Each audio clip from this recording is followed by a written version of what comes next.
Oi, gente, estamos aqui começando uma nova série de estudos com vocês. Agora nós vamos estudar o livro de Filipenses. E aqui nós vamos fazer 8 estudos para estudar os 4 capítulos do livro de Filipenses. Essa carta é uma carta de Paulo, e Paulo escreve para essa igreja, mas quando ele escreve, ele está preso. Paulo na prisão, ele escreve essa carta e o foco principal da carta é alegria. É muito louco isso. Paulo sofrendo, passando por dificuldade e ele escreve pra gente sobre alegria. Então, eu sei que todos nós temos nossas dificuldades, temos sofrimentos e às vezes, se a gente falar a verdade, a gente tem momentos que a gente não tem alegria. Então, eu tenho certeza que essa carta vai ser muito importante pra gente, tem muito para ensinar para a nossa vida hoje. Então, eu estou empolgado para ver a carta de Filipenses com vocês e nós vamos estudar isso e ver o que Deus tem para falar com a gente hoje. Amém? Então, antes de entrar no texto aqui de Filipenses, eu quero falar com vocês um pouco sobre essa igreja. Como essa igreja começou, como eles chegaram até aqui, porque Paulo plantou essa igreja e agora quando ele está escrevendo essa carta, a carta vem 10 anos depois que ele plantou a igreja. Então eu quero ver um pouco sobre o começo da igreja para poder entender essa carta da forma certa. O começo dessa igreja, é legal que a gente tem essa história em Atos capítulo 16. Então se vocês querem ler Atos 16, eu não vou falar tudo sobre isso, vocês podem ler em casa depois, mas nós temos a história dessa igreja que Paulo começou. Então, aqui nesse capítulo, vocês podem ler depois, aqui mostra como Paulo estava nessa viagem missionária, como ele sempre fazia as viagens dele, e ele estava indo para um lugar, ele estava na província de Ásia, e ele estava plantando igrejas, falando de Jesus, fazendo um ministério, como Paulo sempre fez. Só que nesse momento algo interessante acontece. Ele foi impedido pelo Espírito Santo de ir para o lugar que ele ia. É muito interessante isso. Paulo, ele está fazendo o que ele sempre faz, ele está sendo guiado pelo Espírito, ele está fazendo a obra de Deus, mas nem ele sabia o que Deus ia fazer. Então ele estava preparando para ir para um lugar, e aqui em Atos 16 ele fala que ele foi impedido, o Espírito não deixou ele continuar, então ele parou e ele fala, agora que eu não posso ir para lá, eu vou para esse outro lugar. E de novo foi impedido, o Espírito não deixou. E ele fala, então eu não posso ir para lá, eu vou para outro lugar. E tem as cidades aqui, mas eu não sei as cidades, então vocês podem ler em casa depois. E depois ele depois de entender que ele não pode ir para esses lugares, ele teve uma visão de uma pessoa de Macedônia chamando ele. E isso foi o que levou ele para Macedônia, que é nessa região. E ele plantou essa igreja de Filipos por causa da visão que ele recebeu. Então Deus teve que parar ele nesse caminho e mostrar para ele algo diferente. Eu acho muito interessante isso por causa da carta que estamos estudando. Nessa carta, Deus está fazendo algo na vida de Paulo que não faz muito sentido. Deus está deixando ele sofrer, ele está preso, ele tem portas fechadas para muitas coisas que ele sempre fazia. Mas mesmo assim ele tem alegria, ele tem convicção de que o Senhor está fazendo algo na vida dele e através dele, no meio de toda essa dificuldade. Então isso começou quando ele plantou a igreja, 10 anos antes. Ele viu como Deus levou ele para esse lugar, Deus fez algo que nem ele esperava e começou essa igreja. Então ele foi para Macedônia, como Deus tinha falado para ele, e chegando lá, acontece, tem uma menina lá que está endemoniada, e ele expulsou o demônio, ele ficou irritado com ela, expulsou o demônio, e por causa disso aconteceu uma briga entre as pessoas da cidade e Paulo, e ele acabou indo preso, que é mais uma dificuldade, né? Ele recebeu o chamado de Deus para plantar essa igreja, e agora ele está sendo preso por causa da obediência dele ao chamado de Deus. E ele foi preso, e ele sendo preso, ele começa a orar, e ele começa a louvar e cantar. E quando ele faz isso, tem um terremoto que acontece e eles podem sair livres da prisão. É muita coisa, vocês têm que ler o livro de Atos, é muito legal ver como Deus está agindo na vida do Paulo e dos outros aqui nesse livro, principalmente aqui em capítulo 16. Então Paulo, junto com Silas, ele está na prisão, tem esse terremoto, eles podem sair livres, só que tem um cara, o guarda da prisão, que ele ia se matar porque as pessoas estão saindo de lá. E ele fala, não faz isso. E ele fala sobre o amor de Deus, o cara acaba conhecendo Jesus, e ele e a família dele aceitam Jesus, e eu começo na igreja. Eu tenho certeza que isso não era o planejamento para o começo dessa igreja. Não era assim que ele imaginava que ia acontecer. Mas Paulo aprendeu algo muito importante aqui em Atos 16. Ele aprendeu que Deus está fazendo algo independente dos planos do Paulo. Então, porque ele conseguiu ver que Deus está agindo, agora quando ele tem mais dificuldade mais para frente, 10 anos depois, ele está numa situação parecida, ele está preso de novo, e agora quando ele está preso, ele tem alegria, ele tem convicção, e ele sabe que Deus está fazendo algo. Então, esse é o contexto do nosso livro, foi assim que começou essa igreja, e agora nós vamos ver o que Paulo aprendeu e como ele está encorajando agora os outros por causa das coisas que ele passou e o que ele viveu. Então aqui, vamos entrar aqui em Filipenses capítulo 1, versículo 1, e nessa carta nós vamos ver a forma que Paulo fala diferente das outras cartas. Nas outras cartas, não em todas as cartas, mas geralmente Paulo escreve com algo para corrigir, algum problema, alguma coisa errada na igreja, e ele vai resolver algum problema, ou responder alguma pergunta. Aqui em Filipenses é diferente, é uma carta que ele vai focar mais na alegria que ele tem, ele vai focar mais naquilo que Deus está fazendo, independente das nossas circunstâncias. Ele vai falar muito sobre nossa mente, a batalha que nós temos na mente, como nós precisamos pensar, e vai ser interessante, já que no primeiro versículo a gente vai ver a diferença. Então aqui em versículo 1, Filipenses 1, versículo 1, ele fala: Paulo e Timóteo, servos de Cristo Jesus, a todos os santos em Cristo Jesus que estão em Filipos, com os bispos e diáconos. Então aqui ele já fala, Paulo e Timóteo, ele não fala sobre sua autoridade, ele não fala Paulo apóstolo, ele fala Paulo e Timóteo, servos de Cristo Jesus. Ele já não tem que escrever com essa autoridade, porque ele não precisa corrigir nada. Ele está escrevendo como um servo, ele está escrevendo para encorajar, para trazer alegria. Esse primeiro capítulo a gente vai focar em gratidão. Então é bem diferente das outras cartas. Então ele já escreve como servo de Cristo Jesus. E ele fala que é para todos os santos e os bispos e diáconos. Então é para a igreja toda. Então vai ser bom para nós também. Versículo 2 ele fala: a vocês graça e paz da parte de Deus nosso Pai e do Senhor Jesus Cristo. É a saudação normal do Paulo, né? Ele sempre fala sobre graça e paz. E ele sabe que sem a graça de Deus a gente não pode viver a paz de Deus. A paz de Deus só existe quando conhecemos primeiro a graça de Deus. Então, toda a carta de Paulo, ele começa com graça e depois ele fala sobre a paz que nós temos com Deus.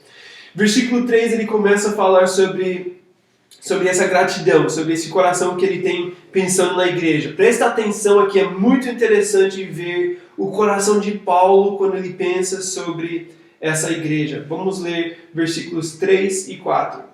Agradeço a meu Deus toda vez que me lembro de vocês, em todas as minhas orações em favor de vocês, sempre oro com alegria. Isso aqui é um milagre. O que Paulo está falando aqui é um milagre, porque pensa sobre isso. Paulo, ele fala que ele tem um coração de gratidão toda vez que ele pensa sobre essa igreja. Eu não sei se você faz um ministério, se você está servindo de alguma forma, mas provavelmente, se você tem um bom tempo servindo Deus em algum lugar, servindo um grupo de pessoas, é quase certeza que você não tem gratidão toda vez que você pensa nessas pessoas. Porque o que acontece? A gente tem que servir as pessoas e a gente pensa coisas boas sim, mas também junto com isso a gente pensa sobre as dificuldades, a gente pensa sobre os problemas, a gente pensa sobre o que tem que ser corrigido. Então mistura de pensamentos, de sentimentos. Aqui Paulo, ele fala, quando eu lembro de vocês, é só coisa boa, é só gratidão. É muito incrível isso. O que ele fala em versículo 4, ele fala, em todas as minhas orações em favor de vocês, sempre oro com alegria. Isso também, de novo, é um milagre. Eu não sei vocês, mas na minha vida pessoal, quando eu oro, quando eu falo com Deus no meu tempo separado de oração, é uma coisa orar em grupo, né? Mas quando eu tenho meu tempo com Deus, é um momento que eu posso falar a verdade. Não tem ninguém para me julgar. Quando tem pessoas para julgar, eu preciso cuidar sobre o que vou falar e como as pessoas vão receber. Quando eu falo com Deus, eu falo a verdade, porque eu sei que Ele já conhece meu coração. Então, nas orações é o momento que eu sou mais honesto, mais sincero com Deus. E nesse momento que Paulo está sendo mais sincero, mais aberto com Deus, o que está no coração dele? Ele fala só alegria. Ele sempre ora com alegria. E essa igreja, dá para ver só aqui, que essa igreja é muito importante, muito especial para a vida dele. Então, ele tem alegria, ele agradece a Deus, ele está feliz de pensar sobre o que essa igreja significa para ele. Muito legal. Nós queremos ser pessoas assim, né? Se nós estamos fazendo o ministério, nós queremos fazer com alegria. E se estamos recebendo dos outros, nós queremos ser pessoas que trazem alegria para os outros, né? Versículo 6. Versículo 5 primeiro, né? Acho que é importante ver versículo 5.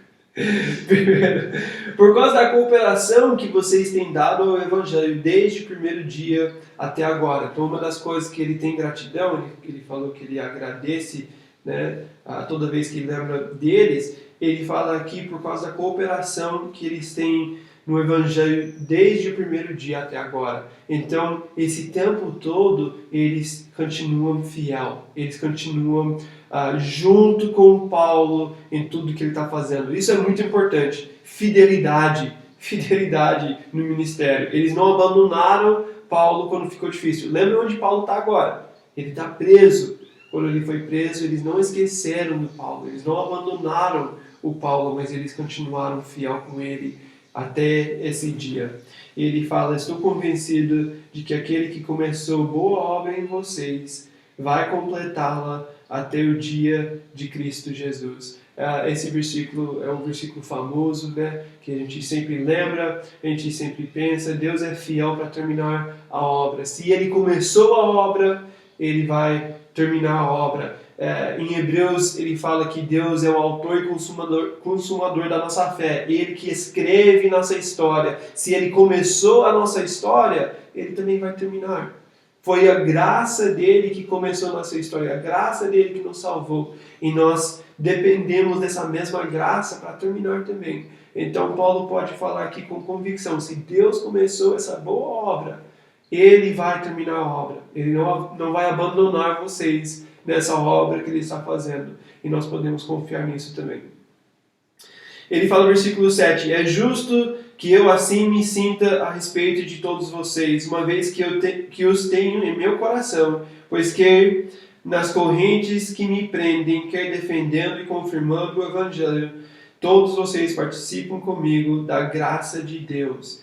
Deus é minha testemunha de como tenho saudade de todos vocês com a profunda afeição de Cristo Jesus. Então ele fala de novo sobre essa diferença. Quando ele está defendendo e confirmando o Evangelho, então nos momentos que Paulo está muito bem, que Paulo está pregando, que Paulo está defendendo o Evangelho, a igreja está com ele.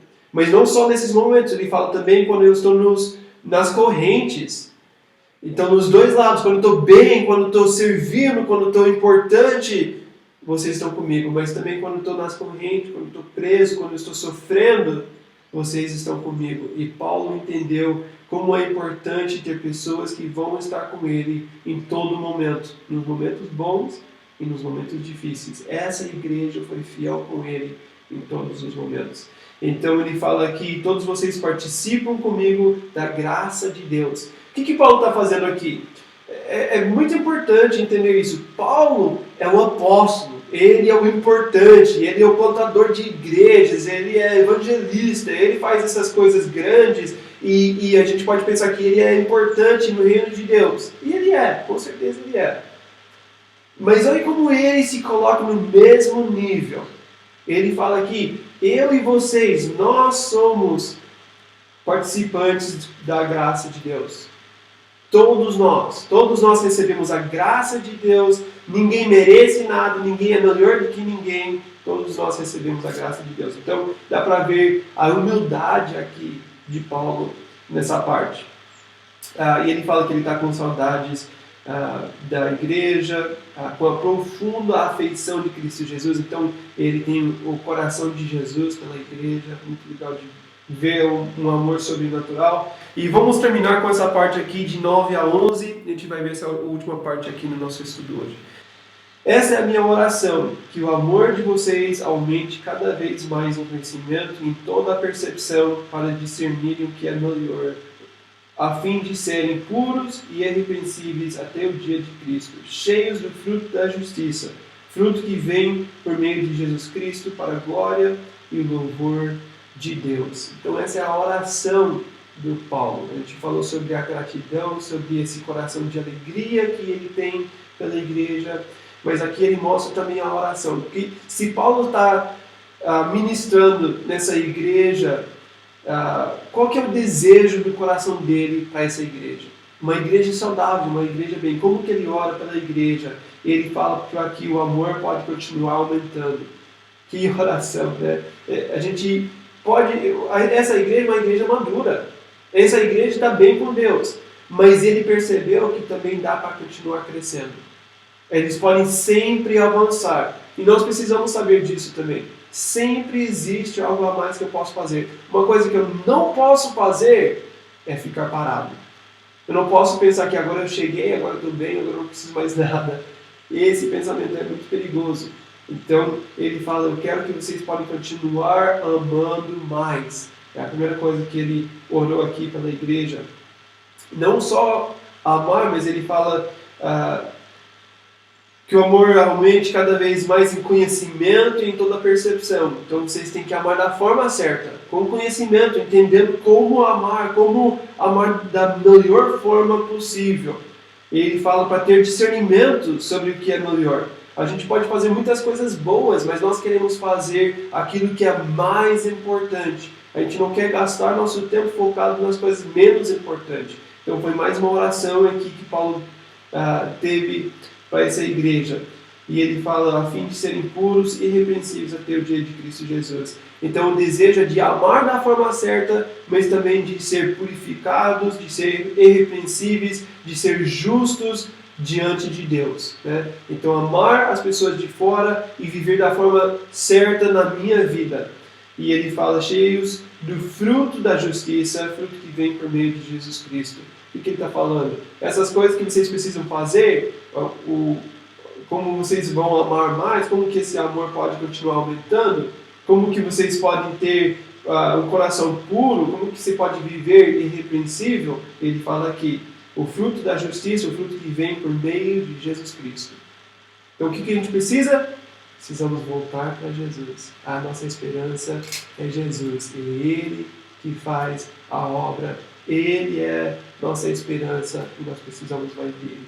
Ele termina falando para a glória e louvor de Deus. É tudo para Ele. Não é para eu ficar orgulhoso, não é para eu pensar que eu sou importante, mas é para a glória dele. Então a gente vai parar aqui hoje e no próximo estudo a gente vai terminar o capítulo. Tá bem? Deus abençoe vocês.